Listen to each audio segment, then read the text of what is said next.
teman-teman, perkenalkan nama aku Timothy Agatha Sinaga dari jurusan Teknologi Pangan tahun 2019 Universitas Diponegoro. Nah, di video kali ini aku bakal jelasin tentang apa itu dadih, gimana proses pembuatan dadih, dan mungkin sedikit informasi tentang dadih yang bisa banget nih nambah informasi kalian bagi kalian yang belum tahu. So, stay tuned dan check this video out. Nah, mungkin banyak teman-teman yang belum tahu apa itu dadih nih. Aku bakal jelasin di sini.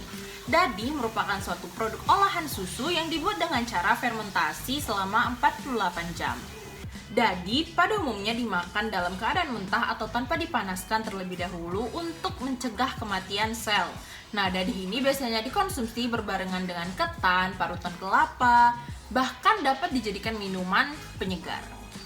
Fermentasi dadih dilakukan oleh mikroba yang berasal dari bambu, daun pisang, dan juga susu, di mana di dalam ruas bambu terdapat sejumlah mikroba pembentuk asam laktat, tepatnya di dalam ruas bambu bagian dalam. Nah, apa aja sih bahan-bahan yang dibutuhkan untuk membuat dadih? Yang pertama yang dibutuhkan adalah tabung bambu, susu segar, susu skim, karet gelang, dan juga daun pisang.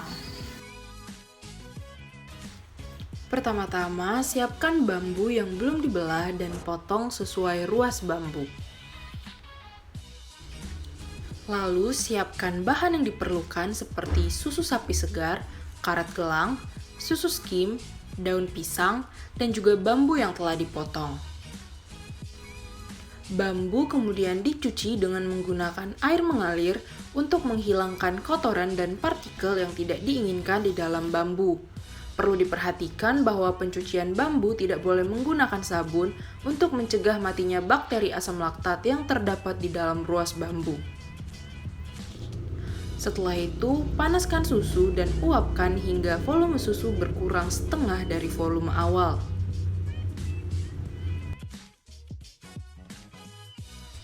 Setelah volume susu berkurang setengah dari volume awal, tambahkan susu skim.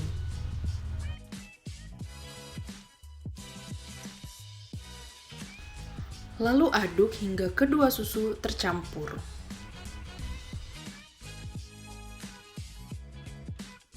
Kemudian diamkan susu hingga suhu susu berubah seperti suhu ruang sebelum dimasukkan ke dalam bambu untuk mencegah matinya bakteri dalam bambu. Lalu masukkan susu ke dalam tabung bambu secara perlahan.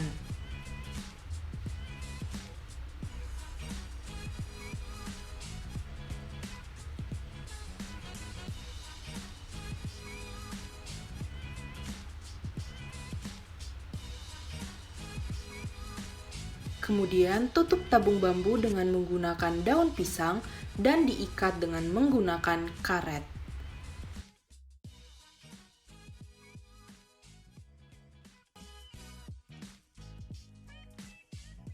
Setelah itu, susu difermentasi selama 48 jam di dalam suhu ruang. Setelah 48 jam, buka karet dan daun pisang, lalu masukkan dadih yang ada di dalam bambu ke dalam wadah.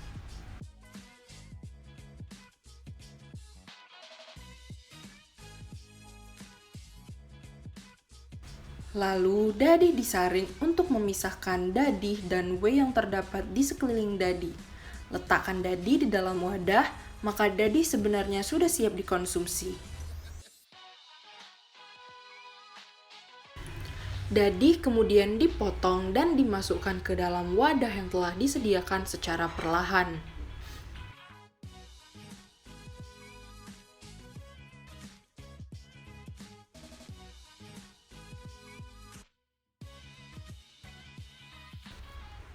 Setelah kira-kira cukup, tutup wadah dengan menggunakan tutup yang telah disediakan. Dan kira-kira beginilah bentuk dadih yang telah dikemas dalam kemasan kaca. Kemudian tempelkan label yang telah dibuat untuk menambah informasi tentang produk. Dan beginilah bentuk dadih setelah dikemas. Setelah difermentasi selama 48 jam, diperoleh dadih dengan tekstur seperti tahu, beraroma asam, dan juga memiliki rasa asam. Rasa asam dalam dadih diakibatkan oleh penurunan pH oleh kandungan asam laktat yang dihasilkan oleh bakteri asam laktat di dalam bambu, daun pisang, dan juga susu. Aroma asam dalam susu fermentasi diakibatkan oleh terbentuknya senyawa asetaldehid, diasetil, asam asetat, serta asam-asam lainnya. Selain itu, kandungan lemak dalam susu juga sangat berpengaruh terhadap komponen flavor dari produk. Seperti yang kita ketahui, tekstur susu adalah cair, namun dadi yang kita peroleh berbentuk seperti pasta atau gumpalan. Pasta atau gumpalan ini terbentuk akibat adanya penurunan pH oleh asam laktat yang dihasilkan oleh bakteri asam laktat. Nah, mungkin teman-teman bingung apa sih itu air-air keruh yang berada di sekeliling dadi ketika dadi dikeluarkan dari tabung. Nah, air-air keruh bening tersebut merupakan whey susu, yang dimana whey ini merupakan cairan susu yang dipisahkan dari susu ketika penggumpalan susu, krim, susu skim, atau produk susu lainnya.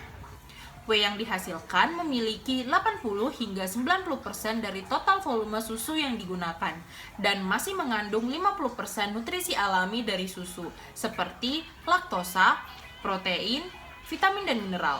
Oleh karena itu, whey yang dihasilkan masih bisa diolah lebih lanjut menjadi biodiesel, skincare, atau produk olahan lainnya.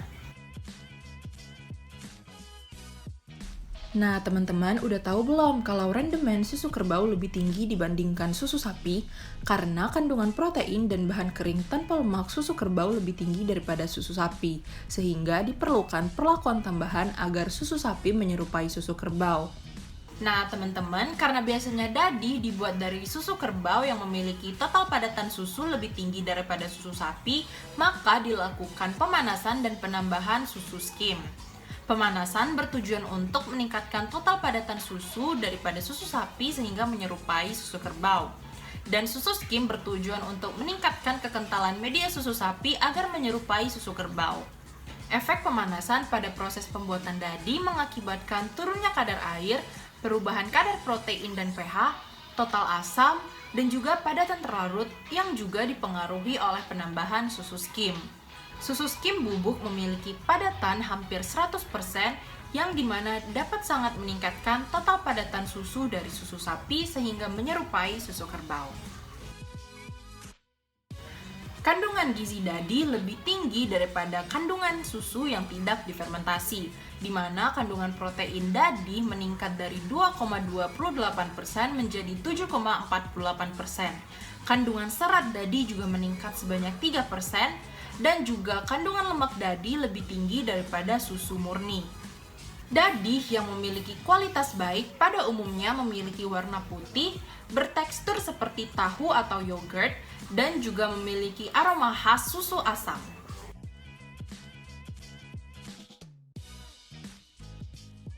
Faktor yang mempengaruhi kualitas dadi adalah jenis dan komposisi susu yang digunakan, lama fermentasi, dan juga jenis kemasan yang digunakan. Semakin lama fermentasi akan menyebabkan pH dadi menurun dan mengakibatkan dadi semakin asam. Lama fermentasi juga mengakibatkan penurunan protein dalam dadi. Jenis kemasan yang digunakan akan mempengaruhi kualitas organoleptik dan kandungan dari dadi, di mana dadi yang dikemas dengan kemasan kap plastik akan memiliki rasa yang sangat asam, namun memiliki tekstur yang paling disukai oleh konsumen. Dadi yang dikemas dalam gerabah akan memiliki kandungan air yang rendah, namun memiliki total padatan yang tinggi. Hal ini dikarenakan gerabah merupakan kemasan alami yang mudah menyerap air, sehingga kandungan air dari dadi terserap ke dalam gerabah.